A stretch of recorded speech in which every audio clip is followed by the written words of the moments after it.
Hello friends, നമുക്കിന്ന് structure of ആറ്റത്തെ പറ്റി പഠിക്കാം. ഈ ആറ്റം എന്ന കോൺസെപ്റ്റ് വളരെ പഴയതാണ്. അതായത് പണ്ട് ഋഷിവര്യന്മാരെല്ലാവരും പഞ്ചഭൂത തത്വങ്ങളിൽ വിശ്വസിച്ചിരുന്നതാണ്. ഈ പ്രപഞ്ചം മുഴുവനും എല്ലാ ജീവജാലങ്ങളും എല്ലാം 5 മൂലകങ്ങൾ കൊണ്ടാണ് സൃഷ്ടിച്ചിരിക്കുന്നത് എന്ന് വിശ്വസിച്ചിട്ടുണ്ട്. മൂലകമല്ല, 5 ഭൂതങ്ങൾ കൊണ്ട്.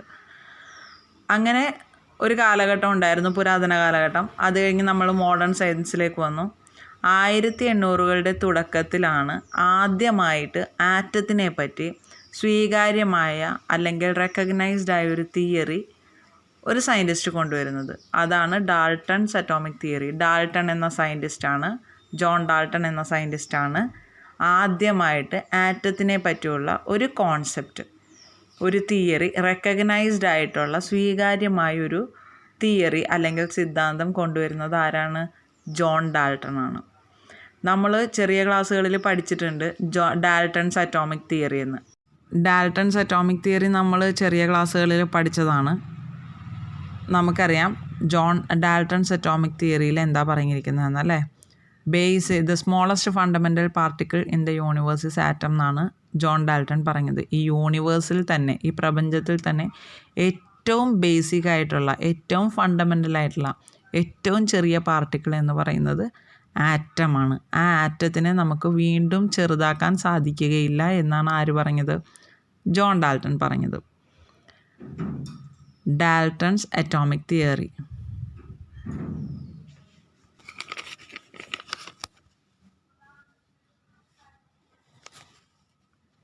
ഡാൾട്ടൺസ് അറ്റോമിക് തിയറിയിൽ പറഞ്ഞിരിക്കുന്ന ഫസ്റ്റ് പോയിൻ്റ് എന്ന് പറയുന്നത്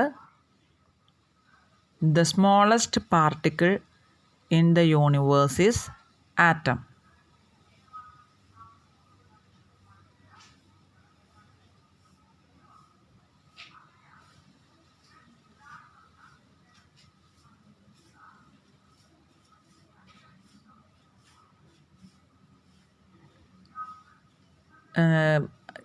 യൂണിവേഴ്സ്, പ്രപഞ്ചത്തിൽ തന്നെ ഏറ്റവും ബേസിക് ആയിട്ടുള്ള, സ്മോളസ്റ്റ് ആയിട്ടുള്ള, അടിസ്ഥാനമായിട്ടുള്ള പാർട്ടിക്കിൾ എന്ന് പറയുന്നത് ആറ്റമാണ്. These atoms cannot be divided further. ഈ ആറ്റംസിനെ നമുക്ക് വീണ്ടും ചെറുതാക്കാൻ സാധിക്കില്ല. Atoms of same element are always same. ഒരു മൂലകത്തെ ഉണ്ടാക്കിയിരിക്കുന്ന ആറ്റംസ് എല്ലാം ഒരു സെയിം ആറ്റംസ് ആയിരിക്കും, സെയിം ആയിരിക്കും. പല ഡിഫറെൻ്റ് മൂലകങ്ങളിലുള്ള ആറ്റംസ് എല്ലാം ഡിഫറെൻറ്റും ആയിരിക്കും. Atoms of different element, atoms of different element are always different.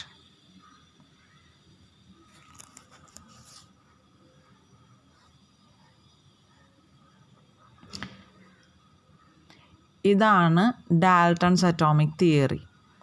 ഈ തിയറി ഒരു 100 വർഷത്തോളം, ഇതെല്ലാം തെറ്റാണെന്ന് അത് കഴിഞ്ഞ് പ്രൂവ് ചെയ്തെങ്കിൽ പോലും ഒരു 100 വർഷത്തോളം ഡാൾട്ടൺസ് അറ്റോമിക് തിയറിയെ വാലിഡ് ആയിരുന്നു എന്നുള്ളതാണ് അതിൻ്റെ ഒരു വസ്തുത. അത് കഴിഞ്ഞിട്ട് ഡാൾട്ടൺസ് അറ്റോമിക് തിയറി തെറ്റാണെന്ന് നമ്മൾ പ്രൂവ് ചെയ്യുന്നത് ഇലക്ട്രോൺസിൻ്റെ കണ്ടുപിടുത്തത്തിലൂടെയാണ്. ഇലക്ട്രോൺസ് കണ്ടുപിടിച്ചതിൻ്റെ ക്രെഡിറ്റ് പോകുന്നത് ജെ തോംസൺ എന്ന ഒരു സയൻറ്റിസ്റ്റിനാണ്.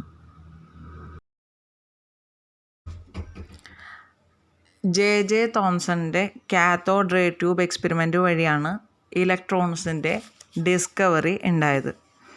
ഈ കാത്തോഡ് റേ ട്യൂബ് എക്സ്പെരിമെൻ്റ് എന്ന് പറഞ്ഞാൽ ഡിസ്ചാർജ് ട്യൂബ് വെച്ച് ചെയ്യുന്ന ഒരു എക്സ്പെരിമെൻ്റാണ്. ഞാനിപ്പോൾ പിക്ചർ കാണിച്ചു തരാം. ആ പിക്ചറിൽ അതിൻ്റെ കണക്ഷൻസും ആ ഡയഗ്രാം എല്ലാം ഉണ്ട്. അത് നോക്കിയാൽ നമുക്ക് നല്ല ഡീറ്റെയിൽഡ് ആയിട്ട് എങ്ങനെയാണ് cathode ray tube experiment conduct ചെയ്തതെന്ന് നമുക്ക് മനസ്സിലാക്കാം.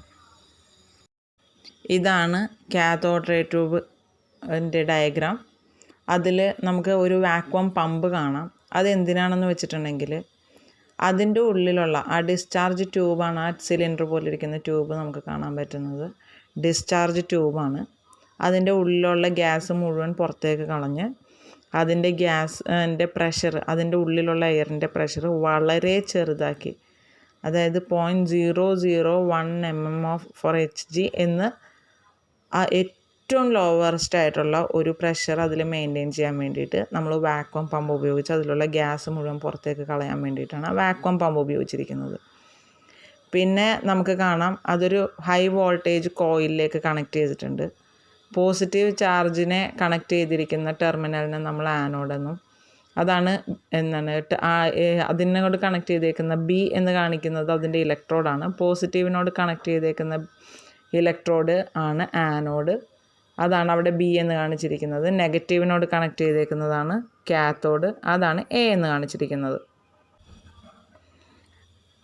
പിന്നെ ഡിസ്ചാർജ് ട്യൂബിൻ്റെ ഉള്ളിൽ ഏറ്റവും ആനോഡിൻ്റെ സൈഡിലായിട്ട് ഒരു greenish yellow fluorescent paint അടിച്ചിട്ടുണ്ടാവും.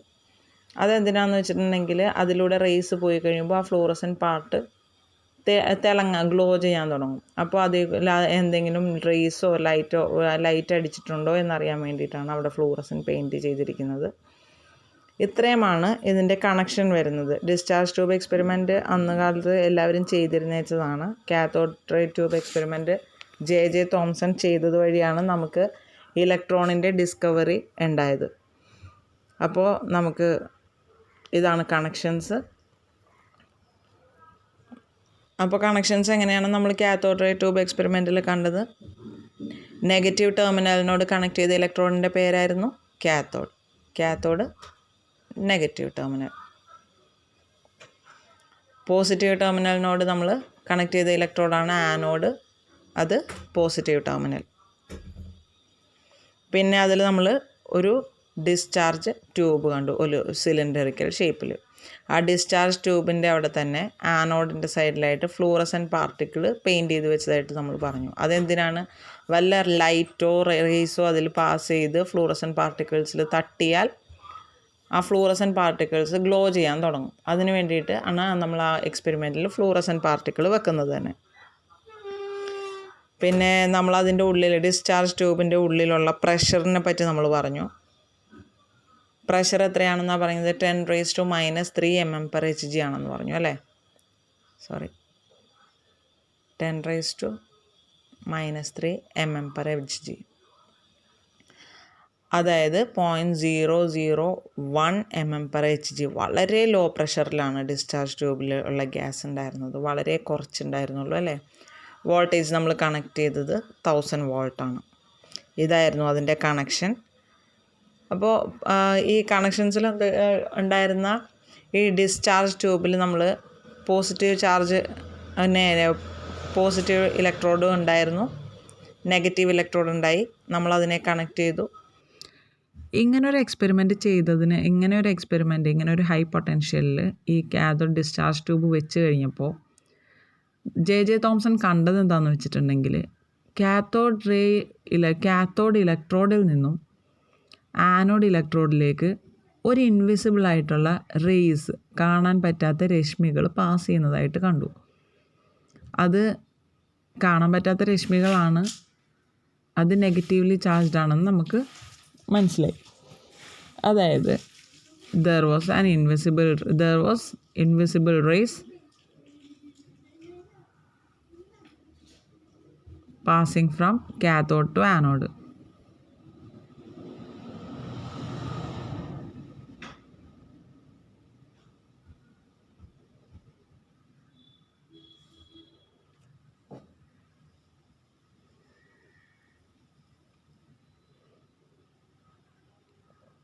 And they were negatively charged. Negatively charged ആണെന്ന് പറയാനുള്ള കാരണം കാത്തോഡ് റേസ് നമുക്കറിയാം പോസിറ്റീവ് ഓൾവേസ് അട്രാക്ട്സ് നെഗറ്റീവ് എന്നാണ്.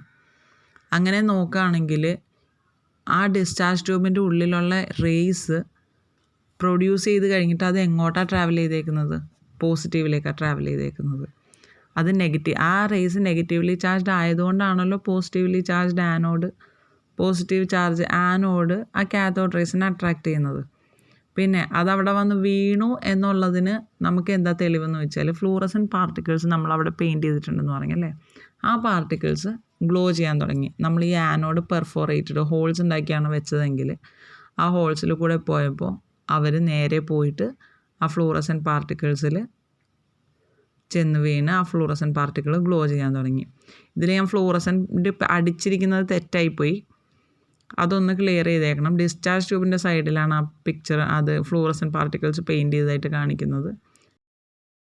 അത് ശരിക്കും ആനോഡ് ഇലക്ട്രോഡിൻ്റെ നേരെ പുറകിൽ ഡിസ്ചാർജ് ട്യൂബിലാണ് വരുന്നത്. വരച്ച സമയത്ത് ശ്രദ്ധിക്കാതെ പോയി ഒരു മിസ്റ്റേക്ക് പറ്റിയിട്ടുണ്ട്. ഈ വീഡിയോ കാണുന്നവർ ഫ്ലൂറസെൻറ്റ് പെയിൻറ്റ് അടിക്കുന്നത് ആനോഡിൻ്റെ നേരെ പുറകിലുള്ള ഭാഗത്താണ്. അവിടെയാണ് ഫ്ലൂറസെൻറ്റ് പെയിൻറ്റ് അടിക്കുന്നതും ഗ്ലോ ചെയ്യുന്നതും. ഞാനിത് പൊട്ടൻഷ്യൽ വയറിൻ്റെ സൈഡിലായി പോയി കാണിച്ചത്, അതൊന്ന് തിരുത്തി നോക്കണം. പിന്നെ ഇനി നമുക്ക് കാഥോഡ് റേസിൻ്റെ പ്രോപ്പർട്ടീസിനെ പറ്റി ഡിസ്കസ് ചെയ്യാം. കാഥോഡ് റേ ട്യൂബ് എക്സ്പെരിമെൻ്റ് വഴി ജെ തോംസൺ കണ്ടുപിടിച്ച കാഥോഡ് റേസിൻ്റെ സ്വഭാവങ്ങളാണ് നമ്മളിനി പറയാൻ പോകുന്നത്. They are negatively charged. Cathode rays എല്ലാം നെഗറ്റീവ് ചാർജാണ്. അതുകൊണ്ടാണല്ലോ അത് പോസിറ്റീവ് ഇലക്ട്രോഡിലേക്ക് അട്രാക്റ്റ് ചെയ്ത് പോകുന്നത്. അപ്പോൾ ദേ ആർ നെഗറ്റീവ്ലി ചാർജ്ഡ്. പിന്നെ നമ്മൾ കണ്ടത് ദേ travel in straight line. Cathode rays travel in straight line.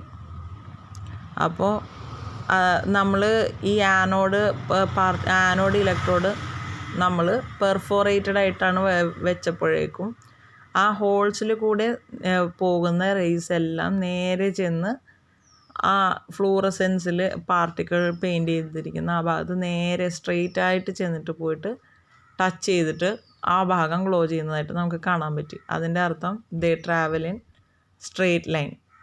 പിന്നെ ഈ ഡിസ്ചാർജ് ട്യൂബിൻ്റെ ഉള്ളിൽ ദേ ഹാവ് കൈനറ്റിക് എനർജി എന്ന് നമ്മൾ പ്രൂവ് ചെയ്തു. അതെങ്ങനെ പ്രൂവ് ചെയ്തതെന്ന് വെച്ചാൽ ഡിസ്ചാർജ് ട്യൂബിൻ്റെ ഉള്ളിൽ വളരെ കനം കുറഞ്ഞ വളരെ ലൈറ്റായിട്ടുള്ള ചെറിയ പെഡൽ വീൽസ് വെച്ച് കൊടുത്തപ്പോൾ ഈ കാഥോഡ് റേസ് പാസ് ചെയ്യുന്ന സമയത്ത് ഈ പെഡൽ വീൽസ് അനങ്ങാൻ തുടങ്ങി. അതിൽ നിന്ന് നമുക്ക് എന്ത് മനസ്സിലായി? ഈ കാഥോഡ് റേ ട്യൂബ്സിന് കൈനറ്റിക് എനർജി ഉണ്ടെന്ന് മനസ്സിലായി. മൂവ് ചെയ്യുമ്പോൾ കിട്ടുന്ന എനർജിയാണ് കൈനറ്റിക് എനർജി. നമ്മൾ പഠിച്ചിട്ടുണ്ട് kinetic energy is equal to 12 mv². അപ്പോൾ വെലോസിറ്റി ഉണ്ട് എന്ന് മനസ്സിലായി. അതിൽ നിന്നും അവർക്ക് കൈനറ്റിക് എനർജി കിട്ടുന്നു. അപ്പോൾ they are negatively charged and travel in straight line. They have kinetic energy. പിന്നെ ഇലക്ട്രിക് ഫീൽഡിൽ ഈ കാഥോഡ് എക്സ്പെരിമെൻ്റ് ഒരു വലിയൊരു ഇലക്ട്രിക് ഫീൽഡിൽ കണ്ടക്ട് ചെയ്തപ്പോൾ ഈ കാഥോഡ് റേസ് എല്ലാം പോസിറ്റീവ് പ്ലേറ്റിൻ്റെ സൈഡിലേക്ക് കുറച്ച് ഡിഫ്ലക്റ്റ് ചെയ്ത് പോകുന്നതായിട്ട് നമുക്ക് കാണാൻ പറ്റി. അത് നമുക്കറിയാം നെഗറ്റീവ്ലി ചാർജ്ഡ് ആയതുകൊണ്ടാണ് അവർ പോസിറ്റീവ് പ്ലേറ്റ് ഇലക്ട്രിക് ഫീൽഡിലുള്ള പോസിറ്റീവ് പ്ലേറ്റിലേക്ക് അത് ഡിഫ്ലക്റ്റ് ആയി പോകുന്നത്. പിന്നെ കണ്ടൊരു കാര്യം, ഇലക്ട്രിക് ഫീൽഡിൽ അത് ഡിഫ്ലക്റ്റ് ആകുന്നുണ്ട്. ഒബ്വിയസ്ലി അവർ മാഗ്നറ്റിക് ഫീൽഡിലും അവർ ചെറിയൊരു ഡിഫ്ലക്ഷൻ കാണിച്ചു. അപ്പോൾ they also show a deflection in a magnetic field.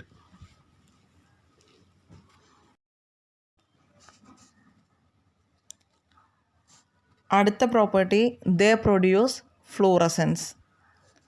നമ്മൾ കണ്ടു ഈ കാഥോഡ് റേസ് പോയി ഫ്ലൂറസെൻറ്റ് പാർട്ടിക്കിൾസിൽ ചെന്ന് വീഴുമ്പോൾ ഫ്ലൂറസെൻസ് പ്രൊഡ്യൂസ് ചെയ്യുന്നതായിട്ട് നമ്മൾ കണ്ടു അല്ലേ. they produce fluorescence. അടുത്ത പോയിൻ്റ്, they produce X-rays.